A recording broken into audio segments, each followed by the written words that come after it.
Thank you, Alistair. So thank you for inviting me, or for not inviting me, to today's event. But Bernadette personally asked me to give her apologies, so she really, really wanted to be here today.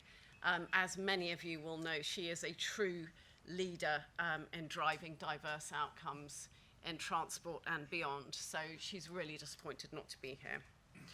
But I'm here to say to you, Keith, and to the rest of you that change is happening. I agree with you, but we're not complacent and there is much more to do. 2 years ago, we published our Transport Infrastructure Skills Strategy. We looked to the huge opportunity of our investment programme, which is pretty big, to leverage good outcomes for our workforce and for our economy, to create new opportunities, to upskill the existing workforce, and to tackle diversity. Critically, we determined to hold our feet to the fire on delivery. As I'm sure all of you know, it is a good civil service thing to write strategies. That's what we do. We can write beautiful text, polished, and it, sometimes those things have sat on the shelf. Not this one. We set up a task force. This is led by Mike Brown, Commissioner of Transport for London, so it's got real senior engagement. And we committed to report annually on progress. 1 year on, our collaboration had expanded from the road and rail clients to include Heathrow, the train operating companies, and the TUC. Now we also include maritime, road freight and logistics, and Skanska. Sorry, I feel like I should have worn my heels today, and I opted out of that. I hope you can see or hear me. 1 year on, we generated 2,000 apprenticeship starts in roads and rail, and we set out a trajectory to create 30,000 more. We'd also generated thousands more commitments across the sector. We'd started to make inroads on diversity. From a very low baseline of only around 3% women starters in technical and engineering apprenticeships in our organisations, we managed to raise the bar to over 10%. On broader skill sets, that number was around 20%. And at the higher levels, the number was nearly 40%. So it's progress, but it's not enough, clearly. That said, there are really good pockets of good practice. And we're hosting an event too on the 8th of June to share some of those. I hope some of you in this room will be attending that. To get to the point, collaboration is key to enabling that good practice to spread and take effect. I'm not going to steal Kate's thunder, but some of that is sitting in HS2, so hopefully you'll pick up on that. So publication of our 2-year-on report is rapidly approaching, and I'm feeling cautiously confident, but I can't tell you what's in it yet, so look out for the 19th of July. It also won't have escaped your notice that 2018 is the year of engineering. We now have over 1,000 partners, including companies like Apple, Lego, and Marvel, who will have a strong impact on our younger audience. Apple, for example, have agreed to hold coding events in their stores across the UK in October. We also have the Summer of Engineering coming up, which aims to give families opportunities to gain experience in the engineering field. What we need to do now is to make sure that the year has a continued legacy for our sector from 2019 onwards. I'm also very pleased to share that we as a department, so the Department for Transport, have made positive moves forward. We have increased the number of women in senior roles and were named as a Times Top 50 employer for 2017. 41% of the senior civil servants in the department are female, with a 5% increase in just the last 12 months. Amongst our senior team are the first job share partners at Director General in the civil service, Ruth Hannant and Polly Payne. Ruth and Polly were recently named on the TimeWise Power 50 list, which aims to shift opinion about flexible working, proving it's no barrier to success. So these are just a few highlights, but hopefully you'll agree with me that change is starting to happen. Investing in skills, tackling diversity is a business imperative, and I'm really pleased that we have continued support from our ministers, stakeholders, and industry partners, and that, I hope, includes you. But really shifting the dial requires long-term vision, drive, and continued commitment. So please continue to support our programmes. We need to build a Britain for the future, so we need to invest in skills. We cannot afford not to, and there are things that we can do without spending the earth. Thank you.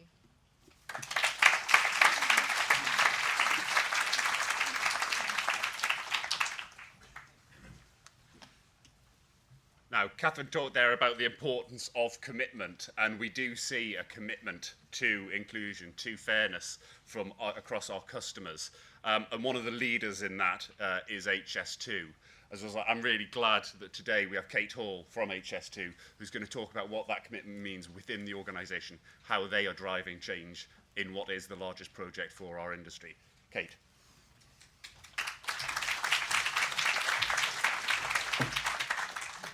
Thank you. And as everyone sat here today knows, in getting that fairness, inclusion and respect in our workplace is a tough challenge.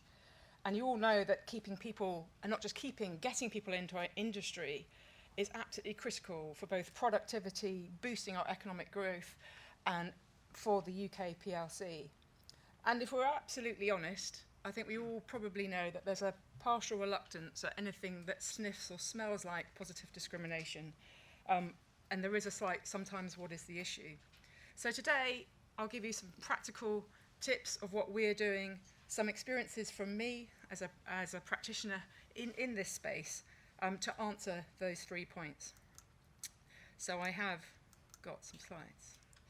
So just to give you a bit of my background, so I'm a civil structural engineer. I luckily was advised by my careers advisor to be a trilingual secretary because I'd moved country every 3 years being a forces baby, but luckily I'd gone on a WISE course and I realised I could do something else with this subject called maths and physics I quite liked.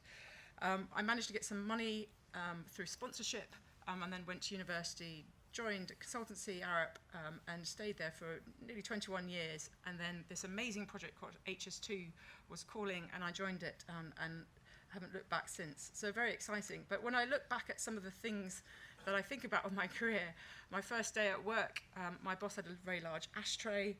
We didn't have computers on our desks. They were somewhere in the middle of the room and we went there to do our GSA analysis. There were lots of calendars on the wall. Unfortunately, they didn't have pictures of this on them. I'd have quite liked, my son would have quite liked a picture of a digger.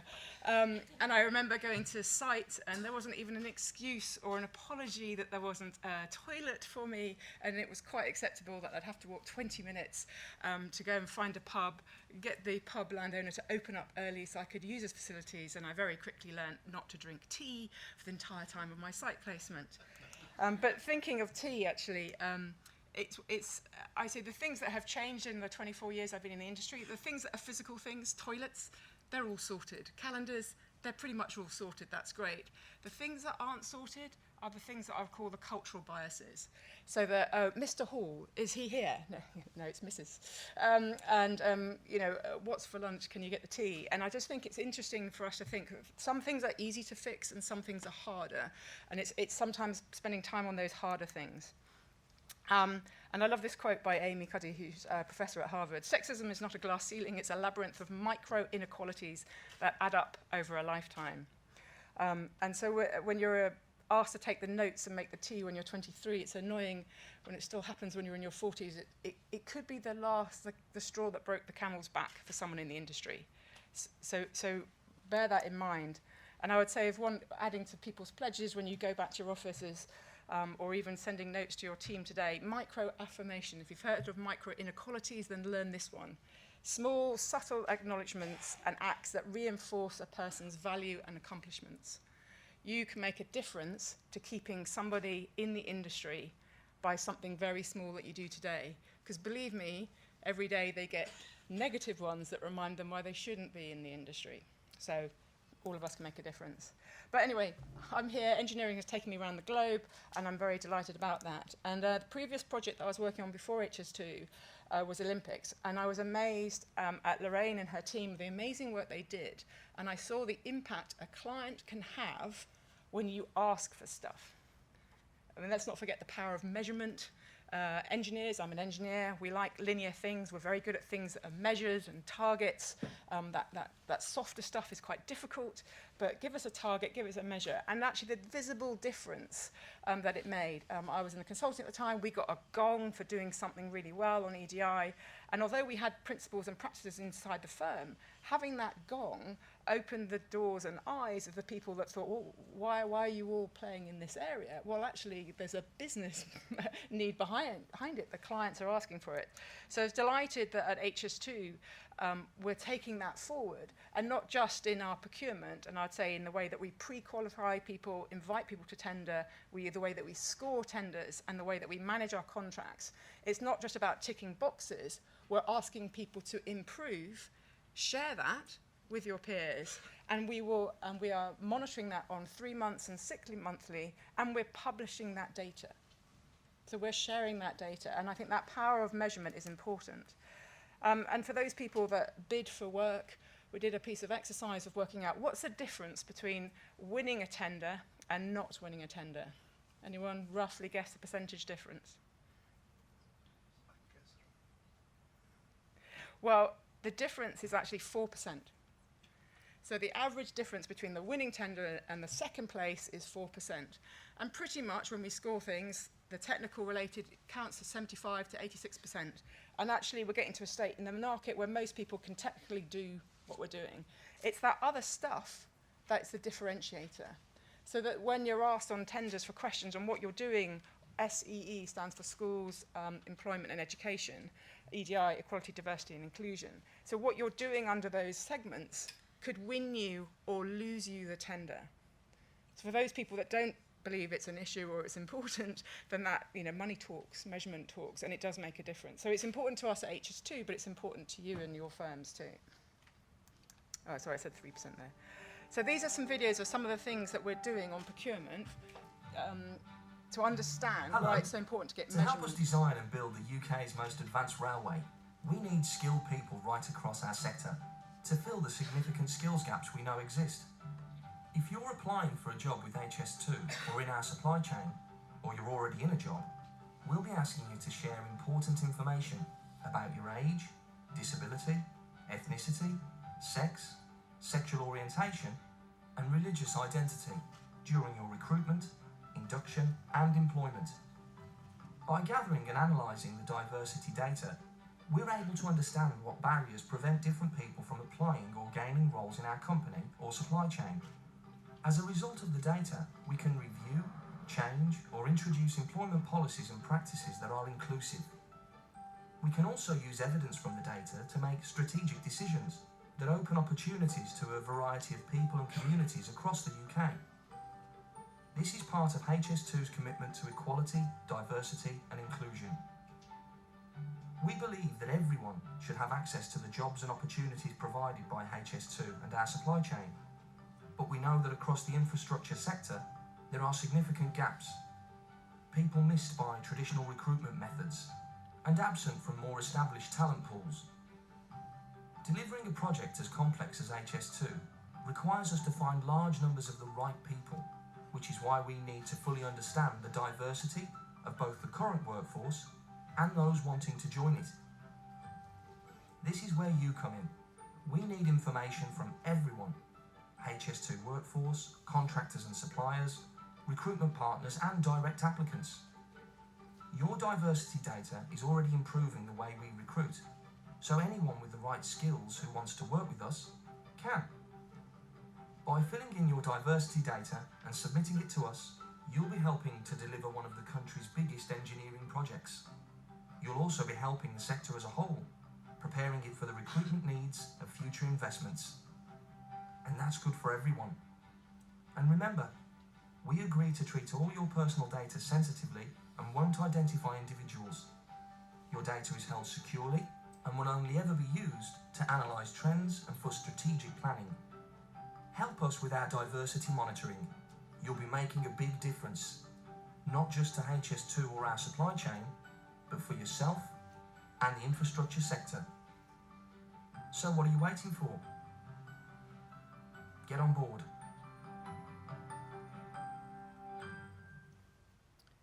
And the second video I want to show you, instead of talking about some of the policies and stuff we've got in place, I thought you'd hear from one of our SMEs about the impact some of our policies are having.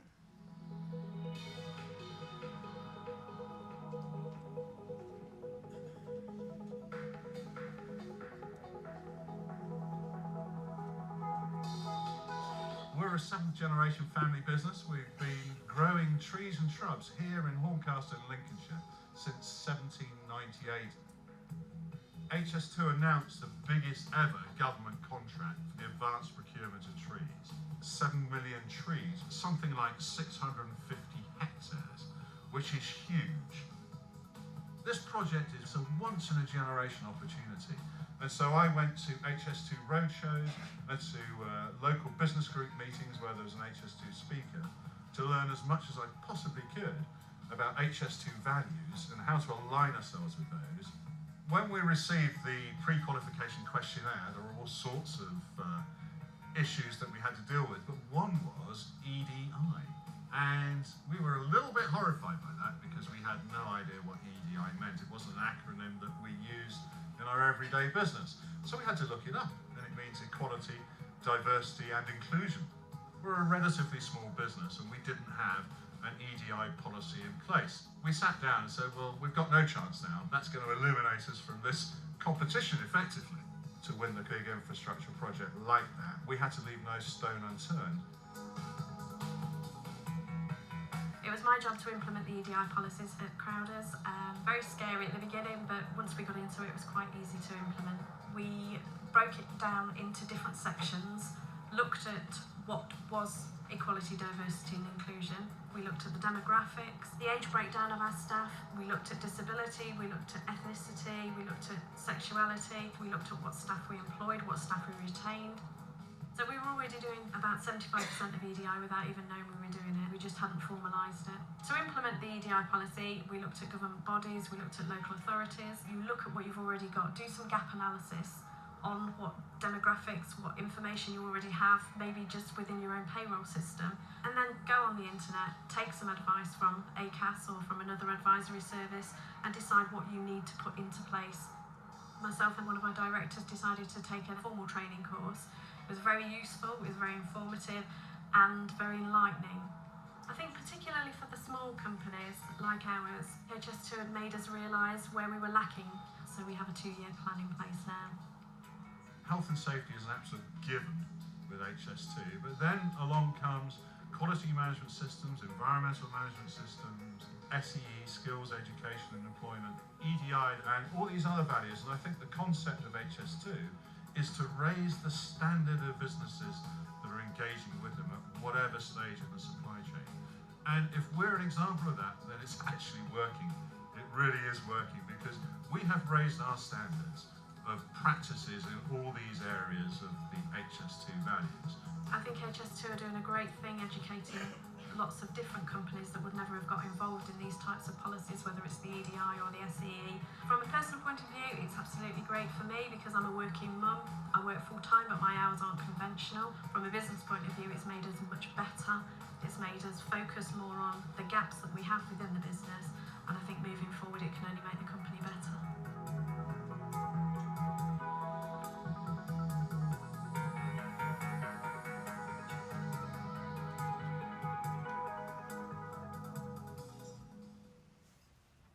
So I think as a company, as a client, we have a duty to ask for new things, but actually hopefully you can see that there's some of those benefits are coming through. And we are beating industry benchmarks for diversity and representation across the contracts that we're letting. We're seeing some of our supply chain win, the first construction company winning the National Equality Standard, and actually some of our recruitment formats, Green Park, actually getting a digitally accessible websites, etc., are really making positive changes. And very much because we are awarding contracts to thousands of small businesses and people across the country. So it's absolutely right that we get this right and we lead by what we do. And as if you've heard Mark Lomas speak, we always uses this term, we eat our own dog food too. So we don't just ask everyone else to do stuff. We have undertaken a pilot in blind auditioning. So what's this? Well, a great study in orchestras. Traditionally, orchestras were predominantly male. And actually, they looked at their interview process. And what they realized is that when they did blind auditioning, they suddenly got some amazing talent through. Their orchestras were more successful. They sold more CDs, more concerts. And actually, what they were doing was taking that bias out of that interview process. So we've done a pilot at HS2. Believe me, it was hard work to get people to go, yeah, that's fine, but not on my roles. Don't do it for my roles. There are exceptions. I need 25 years experience. But just to give you the figures, because at shortlisting, using blind auditioning, the women on the application gender went from 17% to 47%. On the BAME levels, from our previous methods, was at 14% shortlisting. Using blind auditioning, went to 50%. So that's that shortlisting. So you're like, oh, well, that's shortlisting, that's fine, but did it actually make any difference? Well, it did, because at higher stage, for that pilot, the end result was 50% gender split and 50% BAME. Now, we wouldn't have got that without it.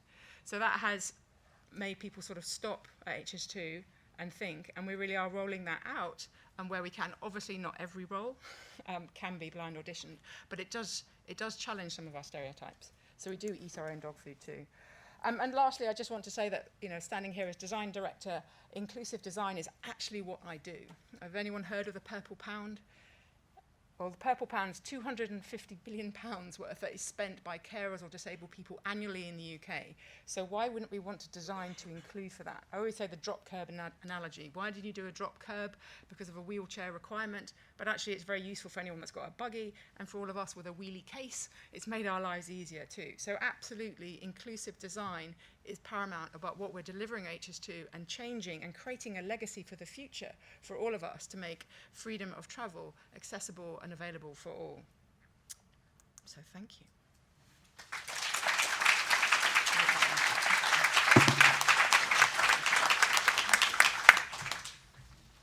Well, thank you, Kate. That was brilliant and I think refreshing in terms of what this really means for HS2. And actually across all of our three speakers, I think what they've targeted is what does fairness, inclusion and respect mean for you as an individual? What does it mean for your business? And what does it mean about how we can change our industry? Now, earlier on, I may have touched on the fact that I'm broadly shambling and incompetent. Were it not to be the case, I would probably have dropped some questions in the audience so that we would definitely have some questions for our distinguished panel. I've not done that. However, there's 150 of you in the room, so I am confident now that when I go and ask you to put your hands up and ask some questions of the panel, that I will be struggling. It'll be like a sea of hands. So this is my reality bites moment. Do we have any questions from the room? We've got one down the front to kick us off. Can I project? No, sorry, if you can wait for the microphone, please, Simon. Thank you very much. Simon Flint of Blue 3. We heard stats of 12% in house building at the moment, and we heard of 41% in DFT at the moment. Where would you like the industry to be in 5 years? And that's for all of the panel, I think. Oh, absolutely 50-50. That would be great. And do you think that's achievable? Look, I think, so my honest assessment is what we're seeing at the moment is, really fantastic rays of sunshine. So really, really great pockets of best practice. But those numbers aren't yet big enough to really shift the dial across the piece. So when you look at the averages, yeah. So I would say maybe not in 5 years might be my honest assessment. But I don't mind having a really, really ambitious aspiration. It may be more of a generational thing. Let's look at where that pipeline is coming from. So where those schools engagement programs are focused at, where our year of engineering is focused at, the sort of kids under 16, Let's look at when those kids are starting to come into the workplace as an aspiration. So in our strategy, we talk about 2030. Can I ask a supplementary? Do you think there's a tipping point when, say, we get 30%, it will just then just slide to 50? Yeah, I do think that there is culturally there is a tipping point. Yeah. Okay. Somebody else want to talk? Okay, I'll give a slightly different opinion. So I think it's a bit like pushing water uphill. I think the moment you stop, you end up down to the bottom. So I don't think there's a mythical tipping point. And I would say it's different in different organisations, and I can give you the two examples. So HS2 is a young organisation, as in it hasn't been around very long, and we're advertising roles and filling them. I don't see why a young organisation that's advertising roles can't achieve 50-50, pretty much, especially using some of those techniques that I talked about, because the talent is there, and we're not operating in the middle of nowhere, in Peru. So this is that it's very real, and it's achievable in an organisation such as HS2 and others. I say, coming from a previous organisation that had been around for numerous years, I would say what that organisation or organisation has got to look at is its sort of promotion rates and look at the pool. So if you have a demographic, well, I don't know what you call it, but if you call it a grad plus 6 pool, if your grad plus 6 pool is 33% BAME or 33% women, then your promotion rate should represent 33% of that.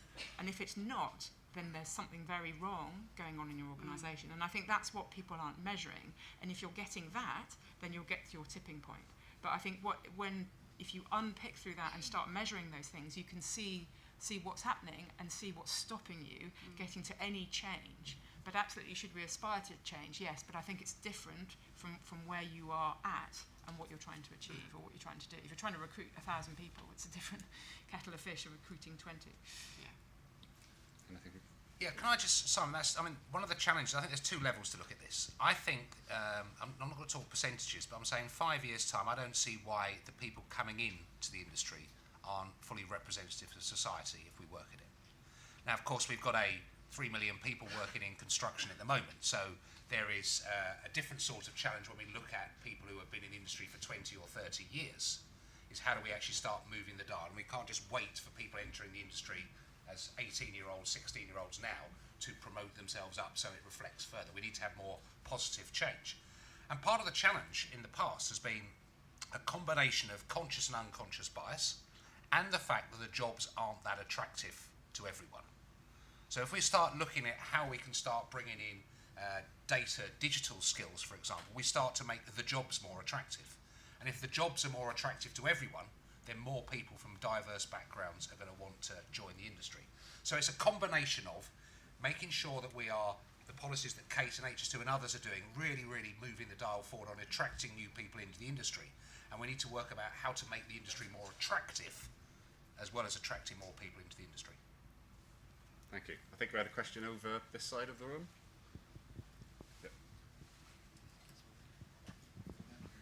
Good morning. Howard Hutchinson from R&W. It's a general question for the panel. It's how yourselves, both government, industries, recognising and representing what we do, and clients can promote and recognise the efforts from SMEs that we put into driving through change. I think SMEs are very, very good at recognising things need to change, because that's how we all operate successful businesses.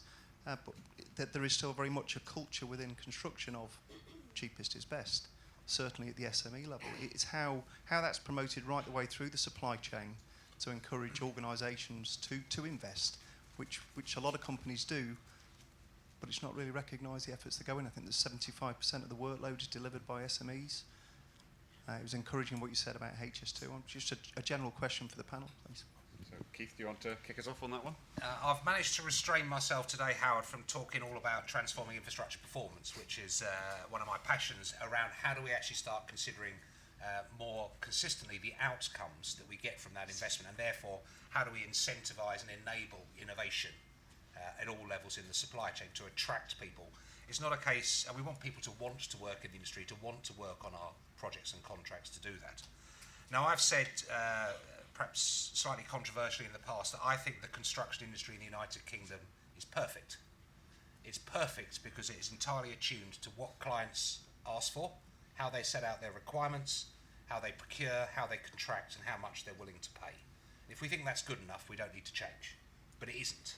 So actually what we need to do is start thinking about what examples should government be taking and should major clients be taking to start to try and move the dial, to start thinking about how they encourage and incentivise whole life outcomes, how they think about the values that are delivered, the benefits delivered to society from that, how we support some of the broader socio-economic and environmental objectives the government have, rebalancing the economy, engaging with SMEs, investing in skills. If we ask for the same things in the same way to the same people, we're not going to get them. We need to change. And there's some of the inspiring things that organisations like HS2 are doing and how they're trying to engage with a different and diverse supply chain and a different and diverse workforce are the sort of examples I'd like to see much more of government clients and private sector clients taking to try and move the dial.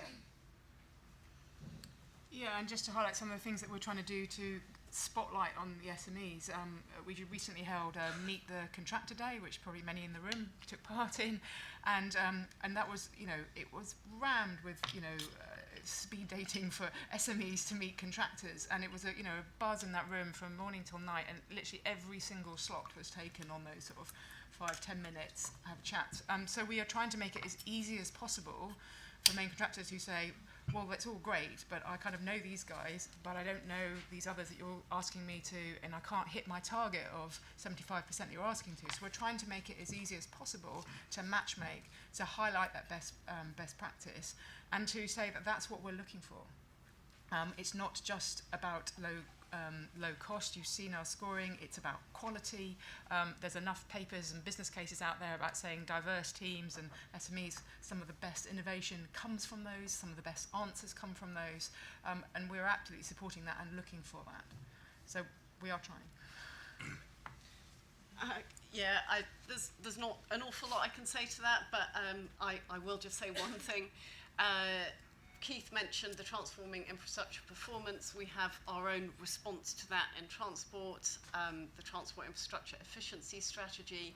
That is very much about putting together frameworks which enable more participation from the whole supply chain, so enabling investment in skills and in innovation.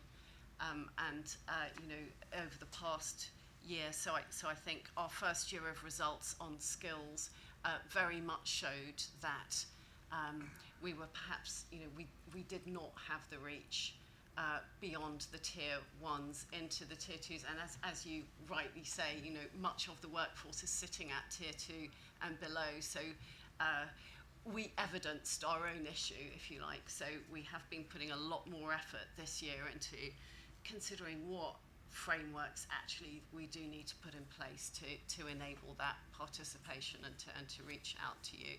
I think as currently constructors, as we currently ask the question, as Keith might say, we've got all these kind of bunny hops from government down the supply chain, and so we don't have that direct contact as yet, and we just need to build a more adult relationship, I think. I've got a question in the middle of the room, Tony.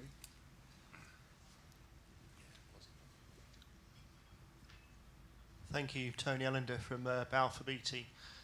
My role is all about new entrants, and we often link improving diversity to new entrants, be it school engagement and that sort of stuff, because that seems to be the way to change things. I wonder what the panel think about, though, whether we can do things more quickly by thinking more about career switching. So rather than, we only think about career switching really if it's ex-armed forces, and everybody else we don't sort of think about it. But that 1,000 Jaguar Land Rover people being made redundant in the West Midlands shortly would probably make quite good steel fixers. I'm sure there's lots of board accountants that would like to become quantity surveyors. And have we ever thought about converting a female Sainsbury's manager, or one of the Marks and Spencer's ones that's about to be made redundant, into a site manager? So I just wondered if people had a thought about, because I get the impression our industry likes new entrants, it likes certain career switchers, but doesn't really think broadly enough about other potential career switching. Yeah. So I think you're spot on there, absolutely. And like you, when I do schools events, I always talk about STEAM, trying to get art in there. But I think STEAM is science, technology, engineering, art, and mathematics. But I think when you look at artificial intelligence and machine learning, I think it's great that we've got coding in schools, but I actually say coding is, if you imagine inverted code, we had 20,000 lines of code and then a few data points. Where we're in now with machine learning is a pyramid. You write 3 lines of code and then you have 40,000 data points. That's what machine learning is about. So we should be teaching our kids about data. And actually, so the people that we want in our industry, if we want to keep up with the digital revolution, are data-hungry people, people who understand, can search data and can interpret data. And so does a degree in civil engineering give you that? No. Are we looking in the right pools?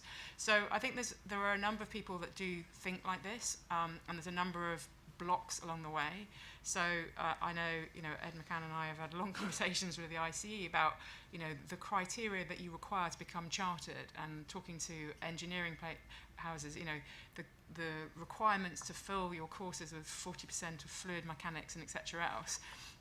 Is that the right engineer that we need for the future? And it's glacially slow to change, I think, is the answer. So if that's not the answer, where the other answer? The answer is to open up our industry to the people that can transform our industry, and we're not very good at that. And that's exactly what we should do. We should have equal applicants from people who are conversant with digital data, know how to use it, and they can transform our industry and get our productivity, change the way that we build, change the way that we design, because they think differently and they use data differently. So how we solve that, I don't know, but I think everyone in this room and everyone in their parent companies has a role to play to change that bias, to say that in my role I need someone that's had 25 years in the industry and that starts off with a degree from these Russell universities that had 40% fluid mechanics, etc. And so yes, we need to change, absolutely, or we will be disrupted.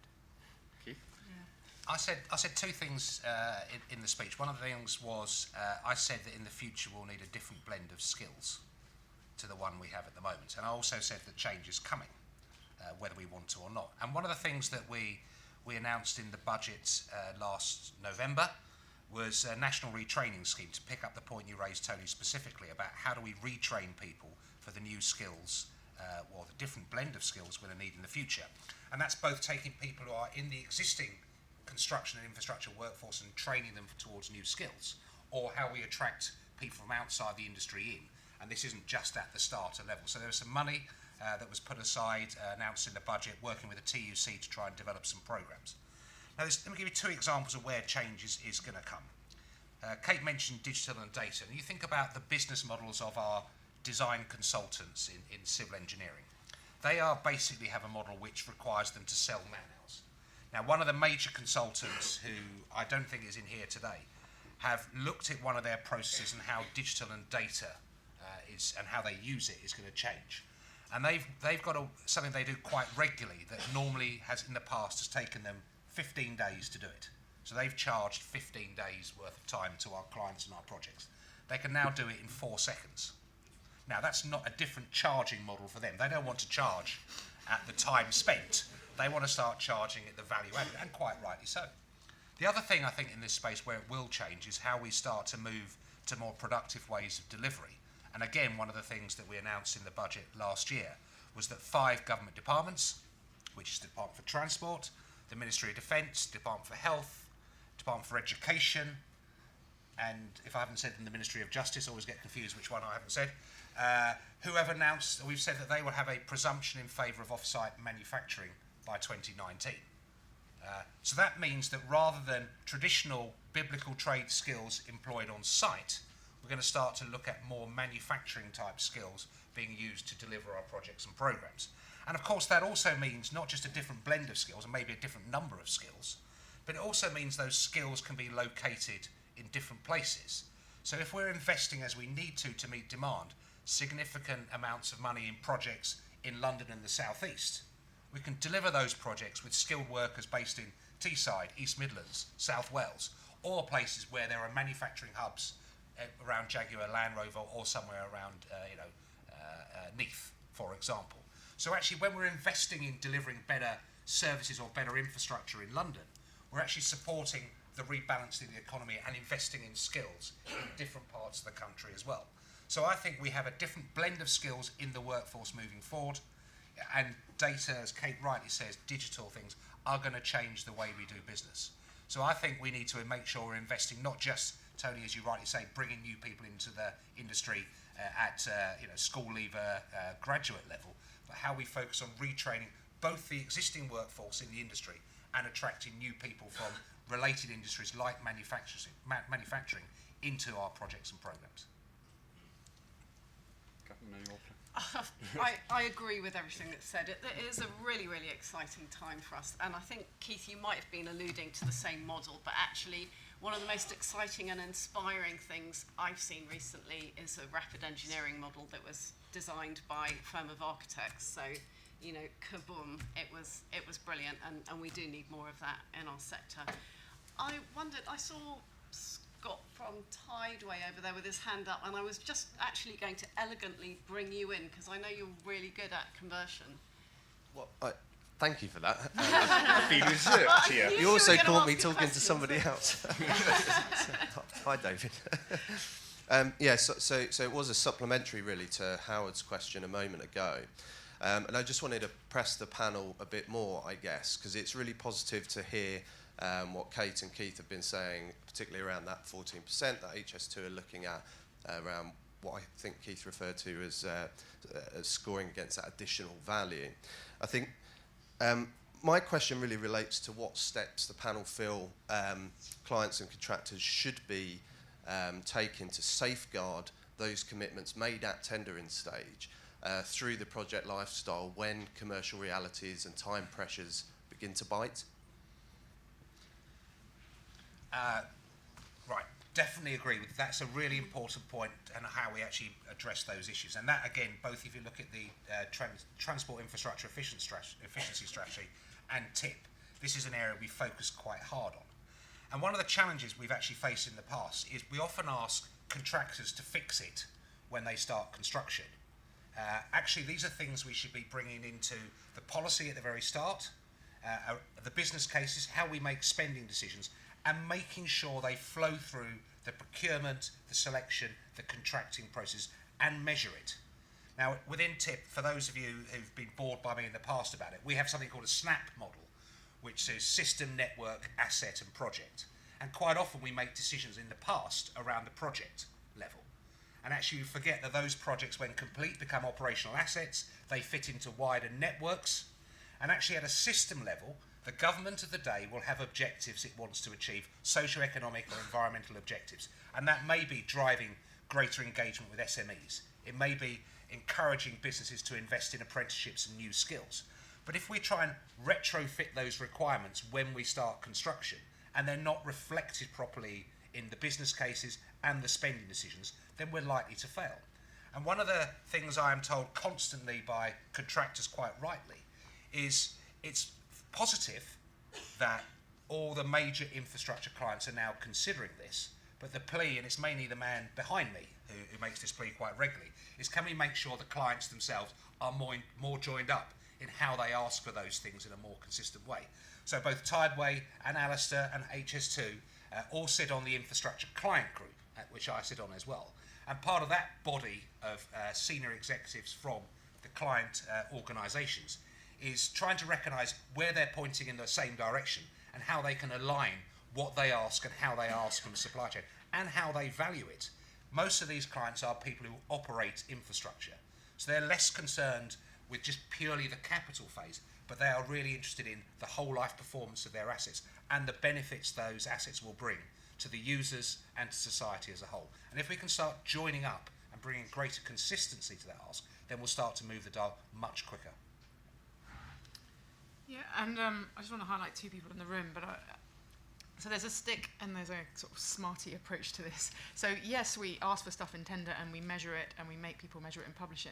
And I think that, you know, that's the stick, and we'll beat people up if they don't produce their targets. But and there's work that Manon in the room, Manon, wave your hand, is doing great, which is trying to align us clients so that we all ask the similar things of the supply chain, so that we don't put the onus on you to measure different things for different contracts.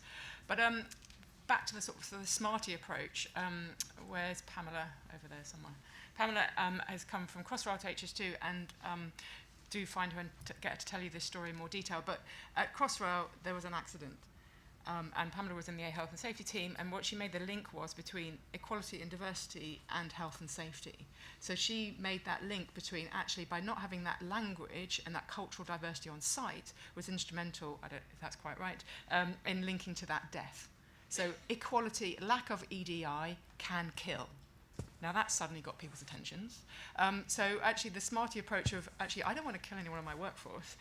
Maybe this stuff is important, maybe I want to get it right, as well as setting targets through tender, pre-qualification tender, and operational, asking you to report it on a 3-monthly basis. So I think the stuff that Pamela did on Crossrail, which we hope we've stolen her for HS2 to develop that in HS2, is really fascinating to really get that hearts and minds between why would you want to meet these targets rather than us as a client saying you have to meet these targets. It'd be much easier if we didn't have to tell you things you have to perform each month, that you'd wanted to do it and beat them anyway.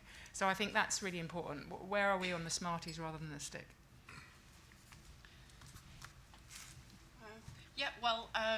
We monitor our outcomes, and we monitor them every 3 months, and we publish them annually. But more than that, we do try to analyse and get underneath that data and try to establish why things are happening, and why, when we set our priorities for the following year, our priorities will be kind of dictated by what that data's telling us. So that for us is our Smarties. Yes. Now, if I know anything about the UK construction industry, it is that we always deliver on time, and I want to deliver to you to coffee on time, so we've got time for one more question. I think we've got one over this side of the room. Oh, yeah, Dale Turner from Skanska. We spent quite a lot of this morning already talking about how we attract people to the industry. I wanted to just ask the panel, we don't want to, we've done a lot of work in getting people into the industry so far and the great results. So this is more about how we retain people. So my question to the panel is around flexible working and how we can make sure that people can feel that there's a career as they go through different stages of life, and how we create the environment from a main contractor and client perspective that people feel that they're not being penalised if they shared parenting and everything that's happening at the moment, but just some tips maybe in that direction. Simple things, role models. I think you can have as many policies on flexible working or agile working, I like to call it, but actually no one's going to take it up if your culture is that, oh, you've left at 3. You're not contributing, are you? So you could have the best policy, but no one's going to use it. So it's amazing the power, and if you can find that brave man there is that works sort of 7-day fortnight because they've got twins and they're sharing the childcare. If you can do a little case study on him and share it in your newsletter, that can turn things. You tend to find that, and I'm sorry, not meaning patronising, but most blokes manage their diary going, oh, well, on Tuesday afternoon I've blocked it off because I've got sports day. Most women book half a day's leave and tell people they're leaving because they're going to a sports day. Now, there's different stigmatism. If people felt like they could all say, no, I'm going to my son's sports day, or I'm going off to care for my elderly mother or something. If you create a culture where that's normal, you will find that actually it is normal in this industry, and it isn't normal in this industry to work agilely, but actually it is. How many of you sit in the same desk in the same space for 40 hours a week? I bet you don't. You're in and out of clients' offices, you're in sites, you're all over the place. So we all work agilely and flexibly, and we work, I do quite a lot of work on a train every morning. Actually, it's great. No one walks past my desk and interrupts me. We all do it, but how much do you celebrate that, and how much do you shout about that? So actually, I think we all need to be change agents. We need to shine spotlights on people that appear different and are doing things differently that you don't classify as doing differently, so it becomes normal. Because yes, you need to have policies in place, but you actually need to have the culture that people can take those up. And for the culture to take it up, it needs to feel like it's normal. And if it doesn't feel like normal to walk out at 2 o'clock in your office, then you haven't got a flexible and you're not going to change the culture. Yeah, something that we're getting a lot better at in the civil service, I think, and I sort of use some of those stats, but I agree, and I think sort of demonstrating some of those successes as well, not only in, well, we've got job shares in post, but actually what those job shares or what those people who are working flexibly, unconventional hours, etc., actually have managed to deliver in terms of their own job outcomes as opposed to their kind of timekeeping is really essential. So I think kind of everybody in the room taking on another pledge to champion that kind of flexible working culture is really great, because that is how we will attract a diverse workforce. And retain it. And retain it, yeah. Dale, I mean, just one point on that. I don't want to work for an organisation whose values and whose culture I don't agree with. And I think if we're talking about attracting a more diverse blend of people into our industry, we need to look at the culture and the values of our organisation. And they should be promoting flexible working to broaden out the opportunities for people from diverse backgrounds to join their organisation or work on their projects. So the organisations that will be successful in the future are those who have cultures and values that reflect the needs of a diverse workforce much more than they do at the moment. Fantastic. And that was bang on